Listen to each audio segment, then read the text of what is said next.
Oui, donc étant à Tanganitanga, vous avez été sollicité par d'autres groupes. Bonjour chers téléspectateurs, vous êtes en direct de Royal 7. Mesdames, Messieurs, nous venons d'écouter les contes de Tataran Simba, le roi de Minduni. C'est un lien qui est très Libala ezali initiative ya Nzambe parce que lorsque Nzambe akelaki nyonso na se na moi Ndeko Balandi, chaîne Royal 7. Les Kassav ont été très protecteurs, notamment Jacob Desvarieux.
Chers téléspectateurs, bonsoir.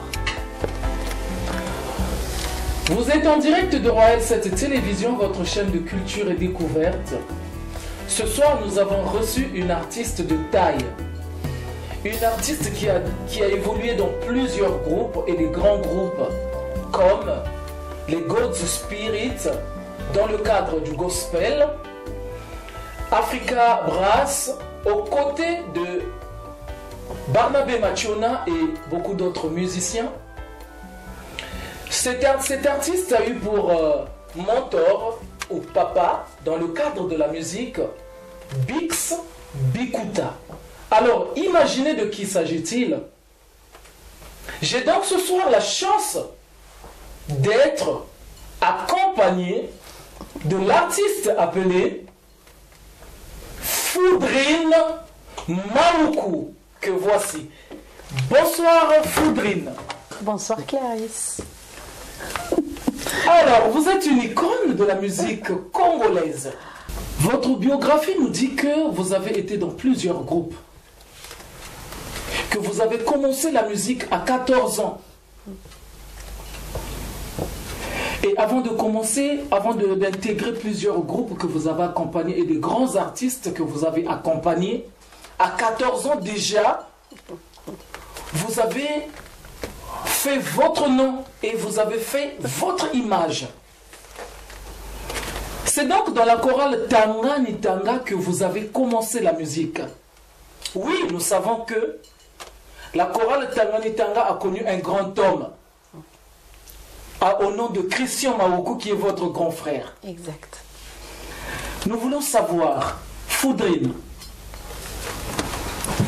votre frère est dans Tanganitanga et vous n'y êtes pas. C'est quand même bizarre et curieux de savoir que dès qu'il s'en va, vous venez dans Tanganitanga après lui. Pourquoi, Foudrine?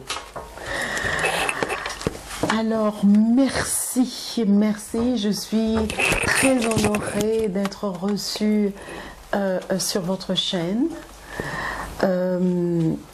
Ma joie est grande et je remercie le Seigneur de nous permettre de nous retrouver ce soir pour parler en son nom. Bien évidemment, nous allons parler quelque peu de nos petits parcours, mais l'humilité que m'a recommandée ma grande sœur Angèle me laisse dire que nous réunissons ce soir au nom de l'Éternel. Et je suis honorée, très très honorée que vous me recevez ce soir pour parler de lui, de notre Papa éternel qui ne nous lâche pas et qui est à côté de nous à chaque instant. Et c'est ce que je sais au plus profond de moi. Oui, j'ai commencé le chant très tôt, même avant mes 14 ans, puisque j'avais la chance d'être entourée de mon frère Christian Maoukou, que tout le monde connaît bien évidemment, qui composait à la maison. Ce qui fait qu'en fait, j'ai été bercée très tôt dans cet univers de la musique, puisque nous avions papa qui était marianiste, mais aussi qui chantait le grégorien. Ça nous a donné une chance et même de nous intéresser très tôt à la musique. Donc oui, mon frère a été un pilier essentiel dans l'éveil de la musique chez moi. Je suis sûre que pour mes frères et sœurs, c'est la même chose. Et c'était une grande chance, oui, de l'avoir, puisque quand il composait, on savait ce qu'il était en train de composer, puisqu'il répétait encore, et on finissait par connaître le chant qu'il composait, ce qui fait que j'avais de l'avance même avec les grands choristes de Tanganitanga, puisque les chants qu'ils allaient apprendre pour les exécuter, nous on les connaissait déjà. Et c'était une chance effectivement d'évoluer au sein de cette immense chorale auprès de laquelle j'ai appris tous les codes pour chanter en chœur, savoir écouter, s'écouter, chanter et écouter chanter les autres pour former effectivement cette harmonie. Oui, j'ai eu de la chance, c'est vrai, d'avoir baigné dans ce milieu qui m'a laissé beaucoup de chance. Nous avons donc finalement compris que vous avez eu cette chance-là de baigner dans ce style, c'était comme un style de vie, de musique et tout, initié par votre père d'abord, ensuite suivi par Christian Maoukou, votre grand frère. C'est cela. Vous êtes arrivé à Tanganitanga, dans la chorale Tanganitanga, qui est l'une des grandes chorales de Brazzaville. Donc c'est Saint-Pierre Claver à Bakongo. C'est cela. Voilà. Et quand vous arrivez dans cette chorale, la particularité c'est quoi? C'est que Christian Maoukou vient de partir et il y a Foudrine Maoukou qui vient remplacer. Mais on ne comprend pas, on n'a pas compris. Jusque-là, on n'a pas compris. Christian s'en va, Foudrine remplace, et aussitôt Foudrine prend la tête du lead de cette chorale. Qu'est-ce que cela veut dire? Est-ce que c'est seulement le talent que vous avez, le talent de la famille familiale qui a fait que vous soyez hissé, ou c'est parce que les choristes avaient un souvenir, Christian Maoukou, qui a fait que vous puissiez prendre la tête du lead? Sincèrement, ça, on ne comprend pas. Alors, je peux vous donner quelques petites précisions. Voilà, oui. Pour la petite histoire, c'est que quand mon frère était encore sur le sol congolais, à Brazzaville, toute sa vie était vraiment consacrée, en tout cas une grande partie de sa vie était consacrée à la chorale Tanganitanga, car lui a intégré cette chorale déjà très jeune. Il n'avait même pas 12 ans, vous voyez. Et moi, j'étais petite, mais il n'y avait pas que Christian, il y avait aussi ma sœur Angèle. Ah oui. Elle aussi, elle était Donc choriste. vous êtes une famille, vous êtes combien dans votre famille qui chantait Je pense que nous tous on chante, Clarisse. Ah ok. Oui, parce qu'il y a beaucoup d'autres talents, je pense, même un peu plus grands que le mien. Voilà, le Seigneur a su donner à chacun sa petite place. Et des fois, quand on se retrouve, oui, on prie en chantant. Voilà, ça nous donne un peu plus de peps ou d'énergie pour invoquer le nom du Seigneur. Donc je reviens à ce qu'était Tanganitanga. J'étais jeune, beaucoup trop jeune. Quand je parlais d'une petite histoire, c'est qu'il y avait un âge requis pour rentrer, pour intégrer la chorale Tanganitanga. Et moi, je n'avais pas encore cet âge-là. Et en plus, je n'habitais pas à Bakongo. C'était quoi l'âge qui était requis? Alors, je pense qu'il fallait être... être majeur? Non, je pense qu'il fallait être ou en 4e ou en 3e avant d'intégrer la chorale. Et puis, j'avais d'autres choses aussi qui peut-être mes frères étaient tellement... Mon frère était tellement important et son influence était d'une telle hauteur, d'un tel degré que je n'osais même pas m'imaginer que je pouvais aller chanter à Tanganitanga. Ceci étant, quand ma sœur Angèle est partie très très tôt de Brazzaville, mon frère aussi, bien avant ma sœur Angèle, naturellement, en fait, j'ai eu l'envie de chanter. J'ai eu cette fibre qui s'est réveillée en moi et il a fallu exactement que je me pose la très bonne question à mon âge. N'es-tu pas prête pour aller louer le Seigneur en chantant?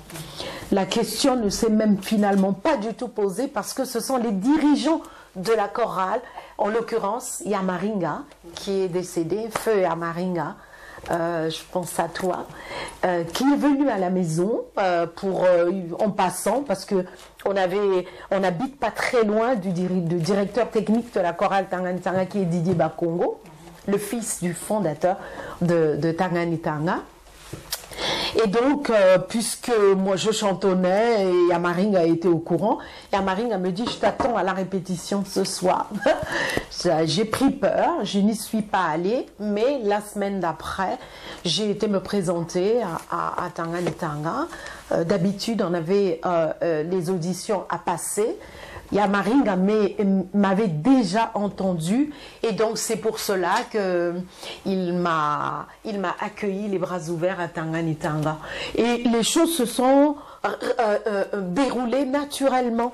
Je n'ai pas eu en fait à me dire oui, j'ai un talent, et on m'a demandé d'entonner un chant, je l'ai entonné et puis ça a été la stupéfaction de voir qu'en fait, même avec peu de répétitions, j'étais déjà prête. C'est pour cela que Yamaringa, qui à l'époque était le directeur technique et co-directeur technique avec Didier Bakongo, a eu la très bonne idée de m'encadrer pour effectivement commencer les voix lead, ce qu'on appelle les solos. Voilà. Ok. Voilà. Oui, c'est vrai qu'il y a Maringa qui vous a pris en charge, qui vous a aidé, qui vous a aidé afin que vous développiez votre talent.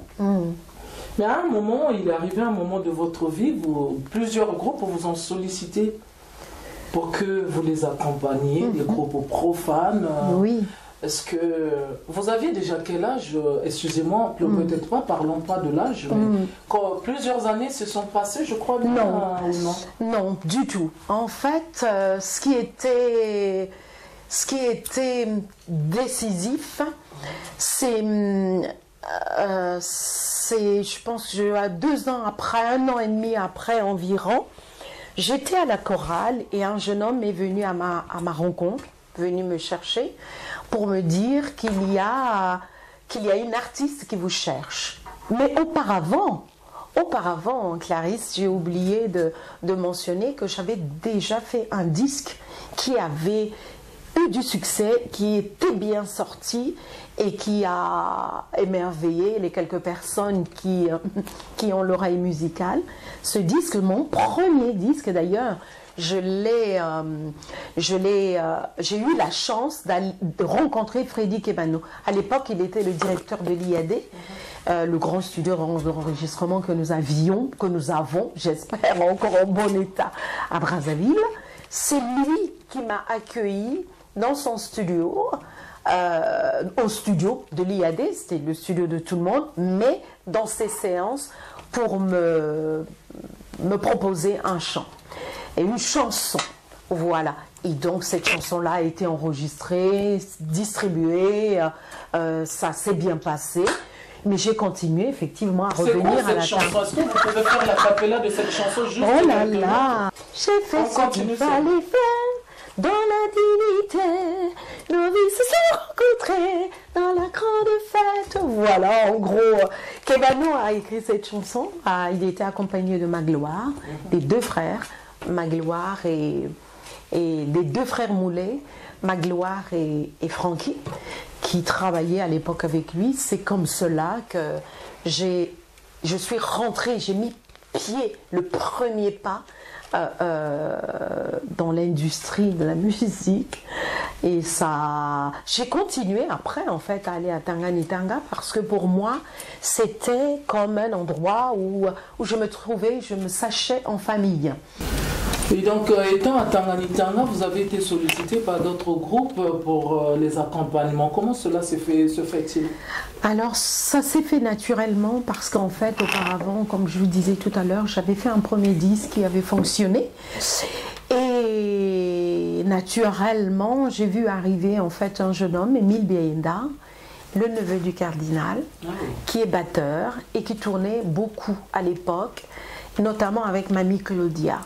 Et ça, à cet instant où j'étais à la chorale, lors d'une répétition, Émile est venu me chercher pour me dire qu'il y avait quelqu'un qui voulait me voir. Et c'était Mamie. Mamie m'a inscrit ensemble, en fait. On a décidé de faire l'inscription du concours Kassav Afrique. Et c'est à cet instant-là, effectivement, que j'ai lié un lien très très fort avec Mamie Claudia. Kassav Afrique. Parlons de Kassav Afrique. Les Kassav étaient arrivés au Congo-Brazzaville et vous avez chanté une chanson des Kassav qui a émerveillé les Kassav. Exactement. C'était quoi? Comment cela s'est-il passé? Alors, écoutez, c'était un concours de chant basé sur le répertoire de Kassav. Et il se trouve qu'en fait, à ce concours-là, tout a bien fonctionné. Et Mamie et Mamie Claudia a trouvé en moi une petite sœur à encadrer, puisqu'elle était très très connue à l'échelle internationale. Et donc ça a été naturel entre elle et moi, avec l'aide d'Émile bien évidemment, qui a toujours veillé sur moi tel un ange gardien. Tout s'est bien passé. Après ce concours-là, effectivement, les Kassav ont été très protecteurs, notamment Jacob Desvarieux, qui était très très content de me voir arriver lors des répétitions. Tout le temps où ils sont restés à Brazzaville, ils venaient même à la maison pour venir me chercher. Et donc, après ce concours Kassav, bien évidemment, à la chorale, on a interprété Caïmaman. Caïmaman À la chorale, lors d'un grand concert, puisqu'on fêtait un anniversaire très important de la chorale Tanganitanga. C'est à cet instant-là que le boom s'est fait. C'est fait. Voilà. Ok. À vous entendre parler, je comprends que la musique, c'est peut-être quelque chose d'important, je ne sais pas. Que représente la musique pour vous? La musique religieuse. Quand je parle de la musique, je parle de la musique religieuse dans laquelle vous êtes né. Alors, la musique pour moi est comme une respiration. Je ne peux pas vivre sans écouter un chant que j'aime profondément.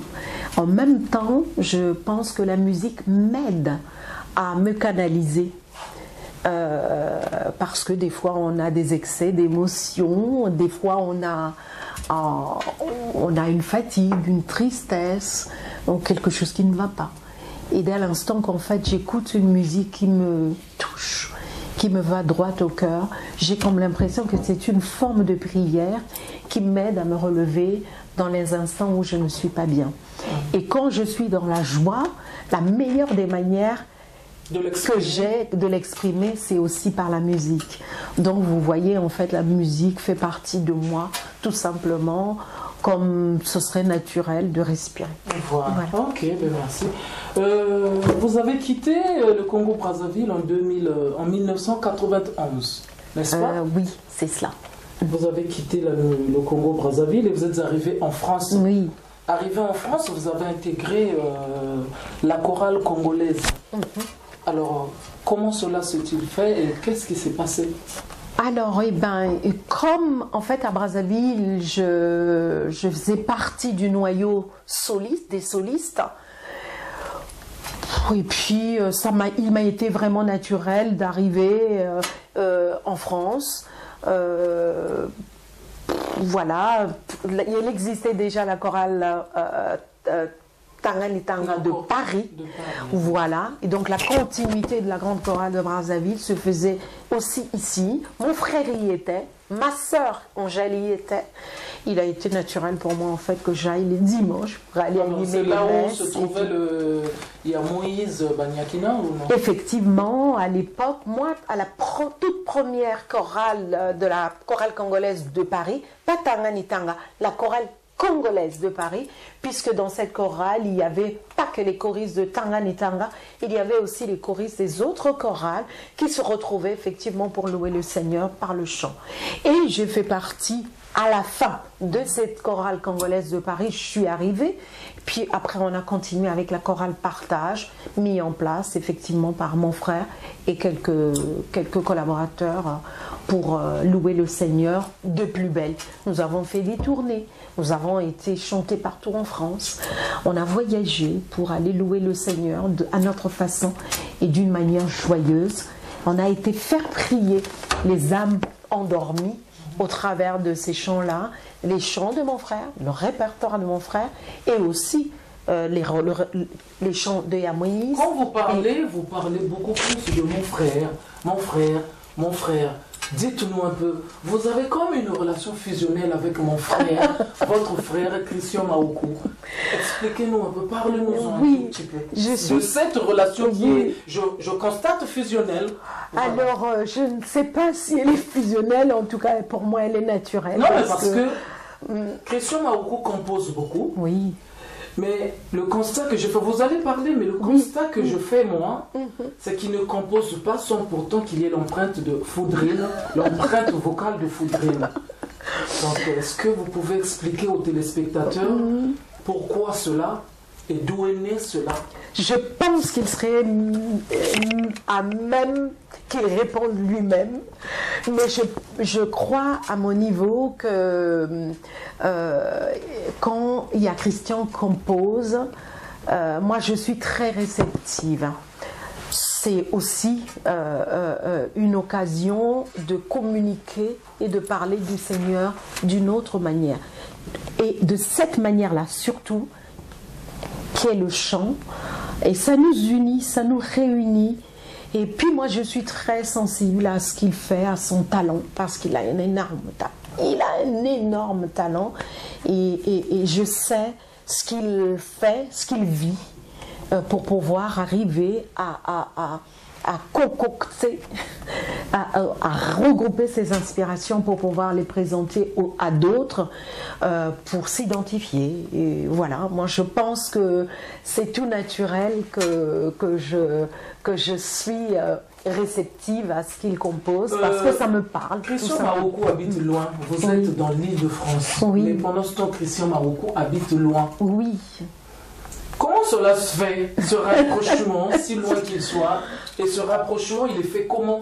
Alors, parce que je vois, il y a l'invoca, vraiment. Est-ce que, après avoir répondu à ça, si vous pouvez interpréter en a cappella l'invoca en quelques notes, et ça fera aussi quelque chose pour les téléspectateurs qui nous suivent. Mais expliquez-nous d'abord ce rapprochement-là. Pourtant, vous êtes éloigné, vous dans l'île de France et lui un peu loin. Qu'est-ce qui se passe? Comment cela se fait?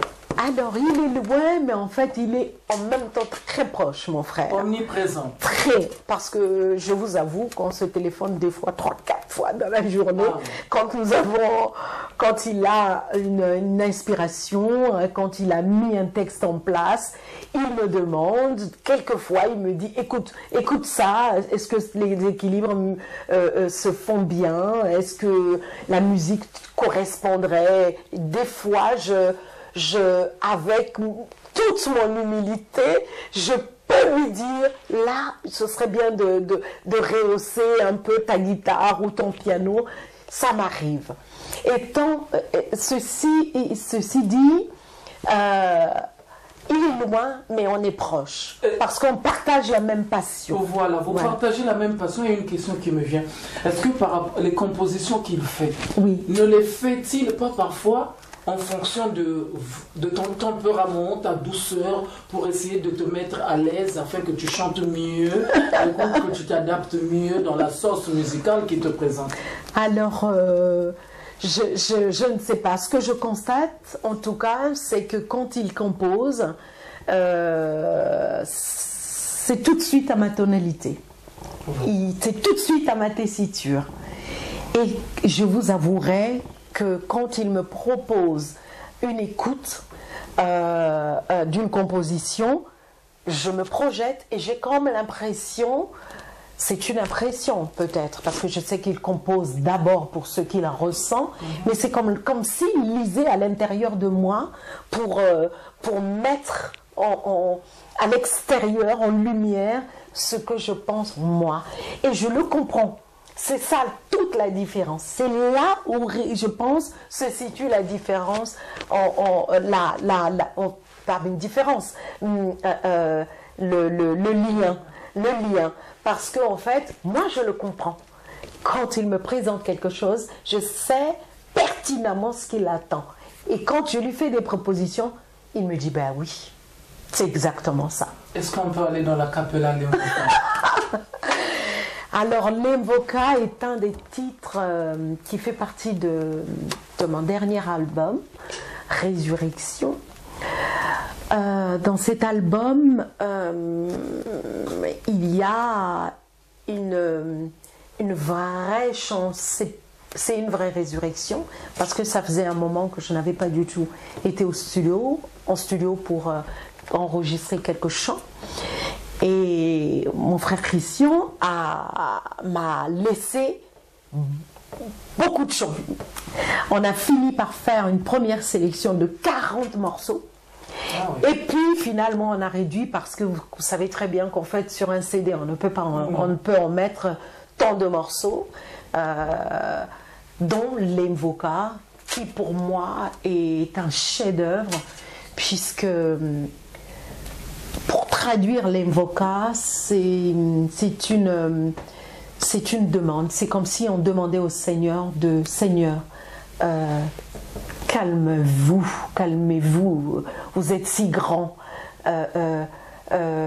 soyez indulgents pour nous. Je ne sais pas si je traduis bien, mais L'Invoca, c'est on demande pardon. C'est, je ne sais pas. Soyez indulgents. Voilà, soyez indulgents. Voilà. Et le texte qui découle de L'Invoca, c'est Kwange tombole timani ofunu meno sadikaku muchonzondier fulatiadi. Voilà. Nabatantu bani bekaku songa lembo. Meba se selati mfumaku abwekasidi. Ce qui veut dire, je te laisse la traduction, parce que je suis sûre que tu traduirais beaucoup mieux que moi. Faudrait vient de dire que c'est à toi, Seigneur, que j'élève mon cœur. C'est cela. Continue. À toi, Seigneur, j'élève mon cœur. Donc c'est à toi que je lève mon cœur, Seigneur, je suis ta servante. Moi, ta servante, je suis dans la tristesse. Aie pitié de moi. Et même mes ennemis, ils se moquent de moi en disant, ton Seigneur, qu'a-t-il fait? Voilà. Alors ça, c'est L'Invoca de Foudrine. Foudrine, vous venez nous chanter L'Invoca, qui est une belle mélodie, qui est toujours la composition de votre frère. Exactement. Voilà, il y a Christian Maoukou. Et partout. Il n'y a que Christian Maoukou partout dans tout ce que vous faites, dans tout ce que vous dites. Dites-nous vos perspectives d'avenir. C'est quoi? Vous évoluez en solo? Qu'est-ce que vous avez déjà fait ici en France, en dehors de la chorale congolaise, du groupe congolais, la chorale congolaise où vous avez été, en dehors aussi des interprétations, des cantiques que vous chantez, composés par Christian Maoukou. En dehors de toutes ces choses, qu'est-ce que vous avez comme initiative personnelle? Et parlez-nous de vos perspectives d'avenir. Alors, bien évidemment, ce qui est derrière est assez long. Si on commence à énumérer tout ça, je pense qu'on en irait là. Ce qui est important, c'est ce qu'on vit à cet instant-ci. Et comme vous dites, tu dis si bien, pardon, Clarisse, les perspectives d'avenir. Dans un court terme, vraiment à très court terme, je vais rentrer en studio pour enregistrer 2 morceaux. Voilà. Un chant qui me tient à cœur parce que il a bien évidemment été composé par mon frère Christian, mais le sujet qu'il traite dans ce chant est très particulier puisque ce chant est entièrement dédié au cardinal Émile Biayenda.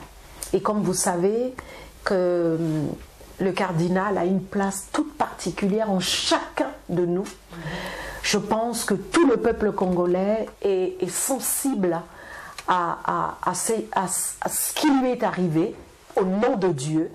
Il est un modèle, un exemple.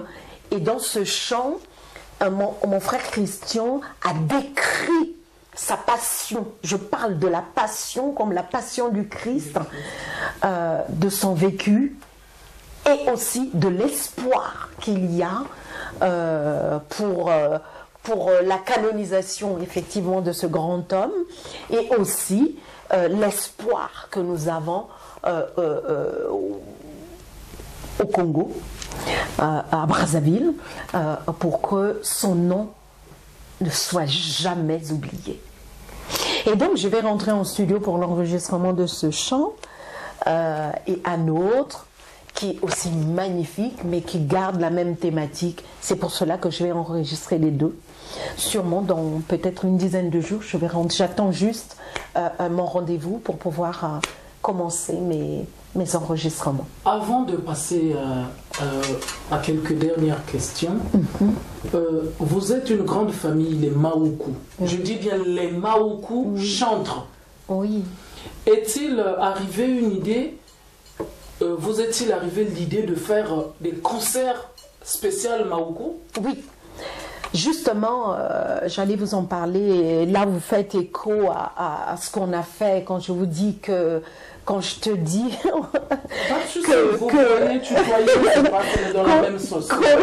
quand je te dis qu'effectivement il y a un passé qui est assez long. Oui, nous nous sommes regroupés pour chanter, mais il n'y avait que des Maoukou.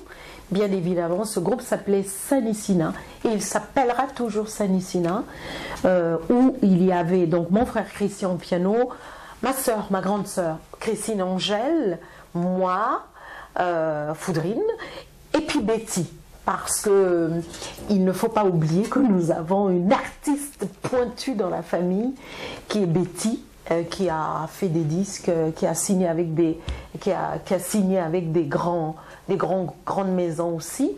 Et Betty a fait partie de ce noyau et nous avons fait effectivement quelques concerts ici même en France.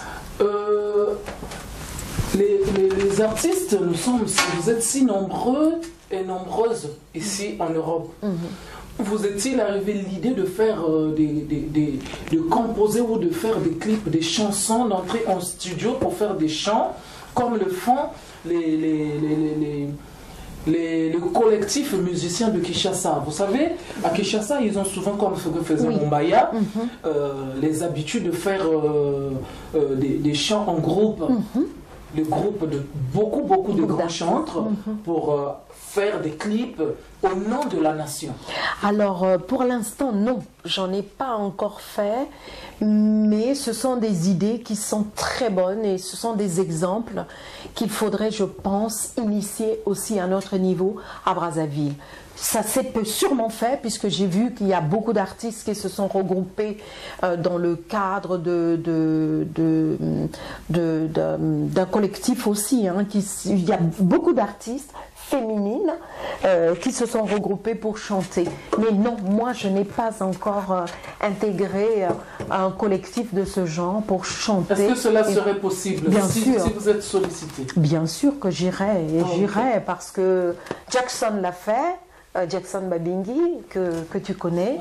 Jackson l'a fait et je pense que dans cette lignée-là, pourquoi ne pas initier quelque chose dans ce sens-là, mais dans le cadre religieux. Je pense que oui, ça me plairait. C'est un des projets, je pense, à explorer. Voilà.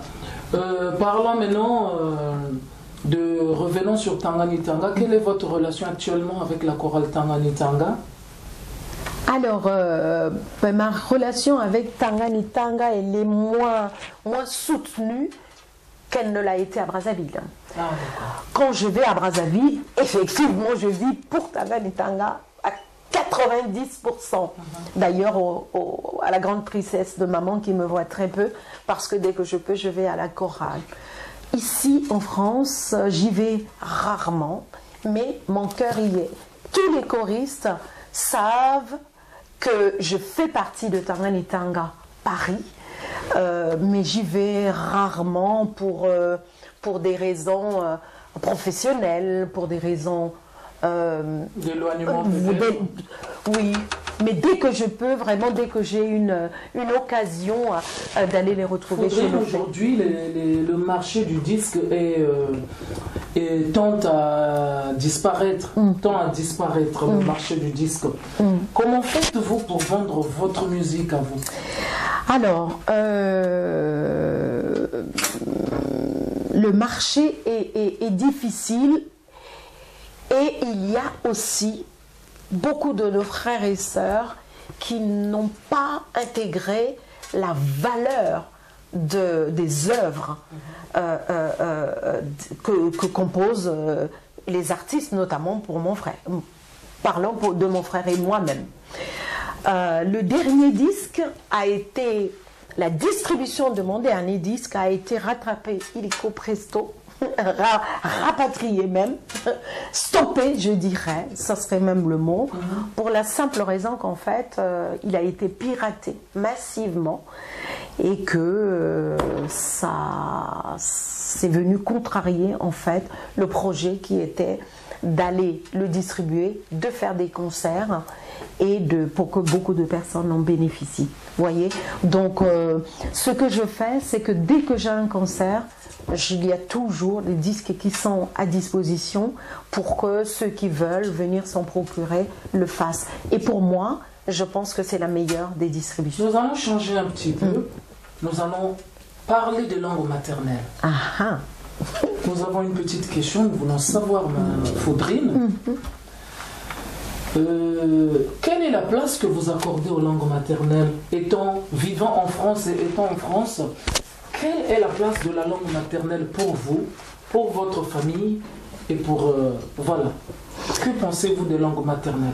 Alors, plus je prends de l'âge, plus je suis très attachée à mes racines, très attachée à ma langue. Moi, je parle lari.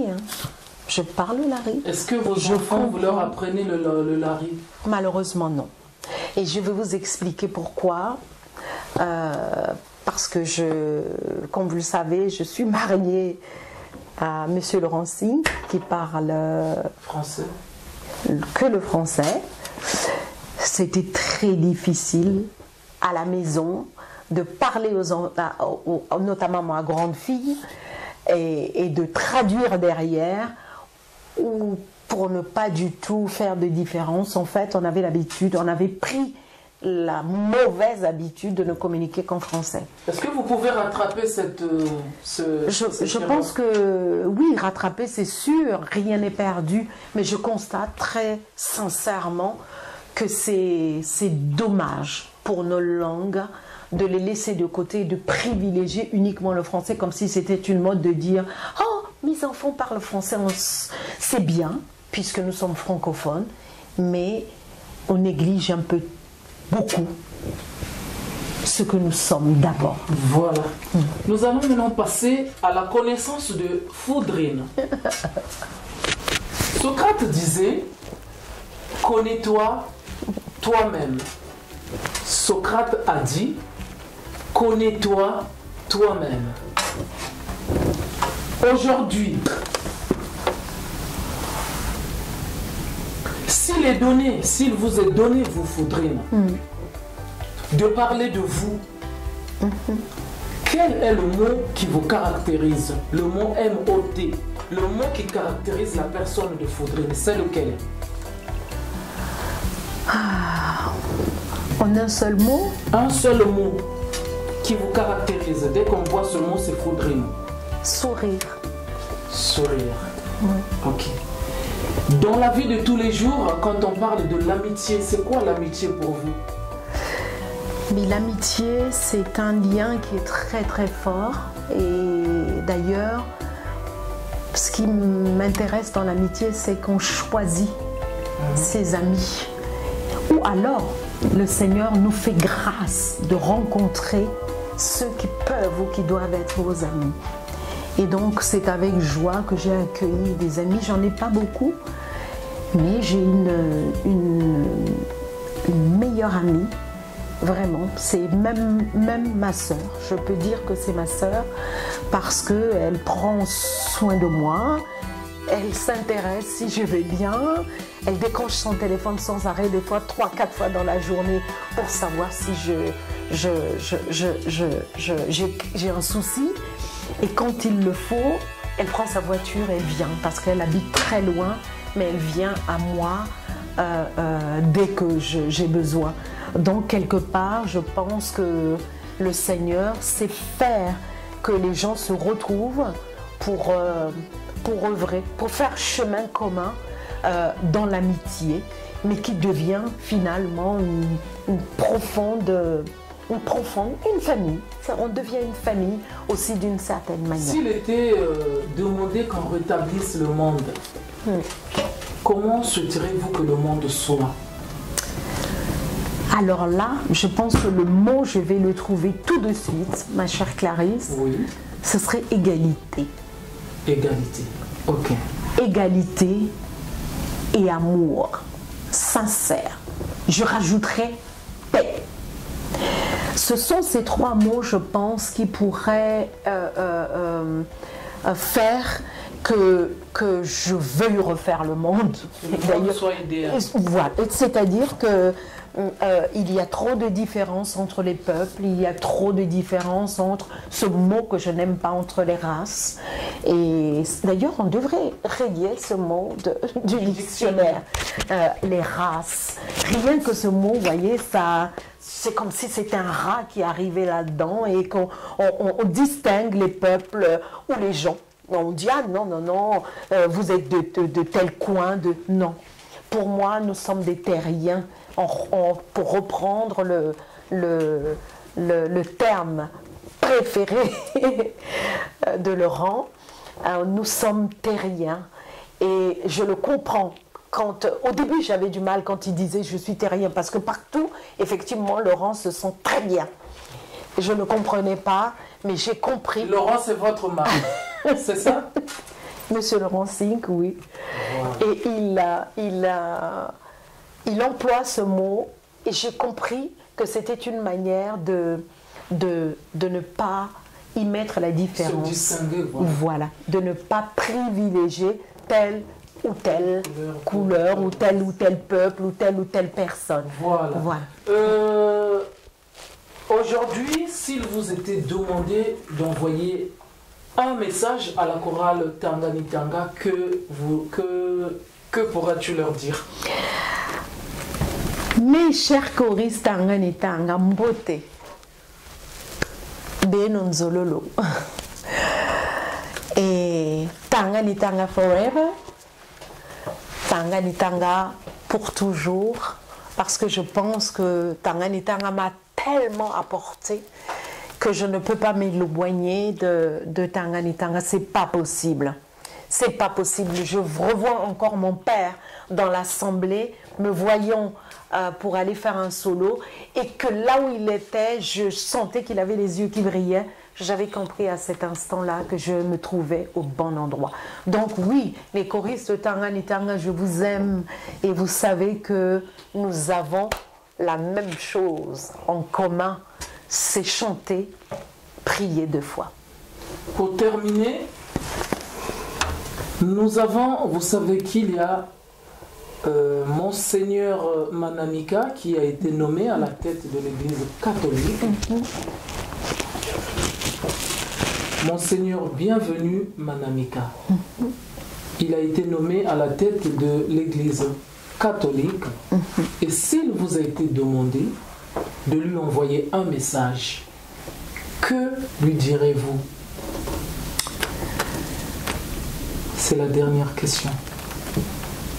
Cher Tata Manamika,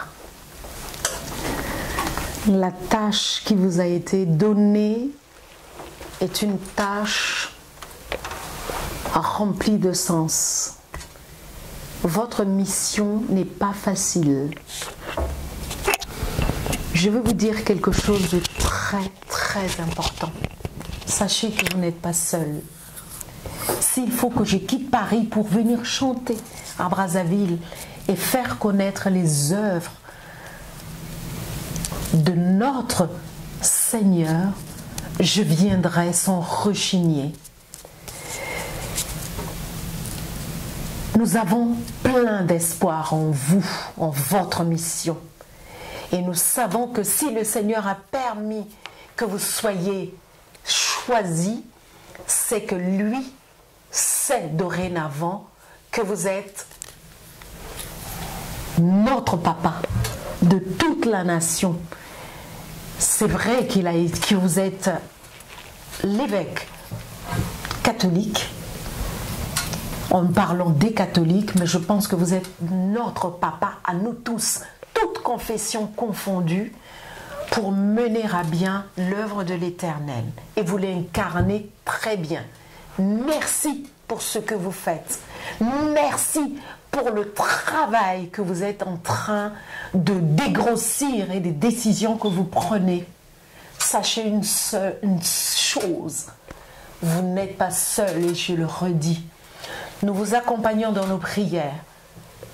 Nous vous accompagnons dans nos manières de prier.